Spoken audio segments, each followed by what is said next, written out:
నమస్తే అందరికి. కొంతమంది కోపాన్ని వాళ్ళు బలంగా అనుకుంటారు. నిజానికి అది బలం కాదు. బలహీనత, అసహాయత. వాళ్ళని వాళ్ళు కంట్రోల్ చేసుకోలేక ఎదుటి వాళ్ళ పైన అరుస్తూ ఉంటారు. మీరిక్కడ ఒక విషయాన్ని గ్రహించాలి. కోపంగా అరవడం సమస్యకు పరిష్కారం కాదని తెలుసుకోవాలి. మీలాగే ఎదుటి వాళ్ళు కూడా మీ మీద అరవగలరు అన్న విషయాన్ని మీరు గ్రహించాలి. మీరు అరిచినంత మాత్రాన అప్పటికి మీ మీద భయంతో ఏదో ఆ పని చేస్తారేమో.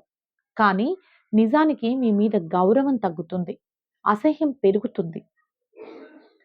ఇలాంటప్పుడు కోపాన్ని ఎలా కంట్రోల్ చేసుకోవాలి అనే టెక్నిక్స్ మీరు పాటించి తీరాలి.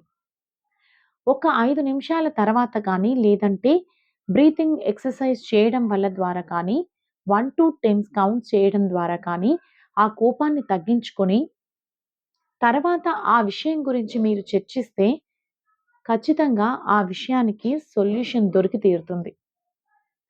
కోపంలో రిలేషన్‌షిప్స్ దెబ్బతింటాయి. ఈ విషయాలన్నీ మీరు గ్రహించి, కోపాన్ని ఎలా కంట్రోల్ చేసుకోవాలో తెలుసుకుంటే ఎంతో బావుంటుంది. ఏమంటారు?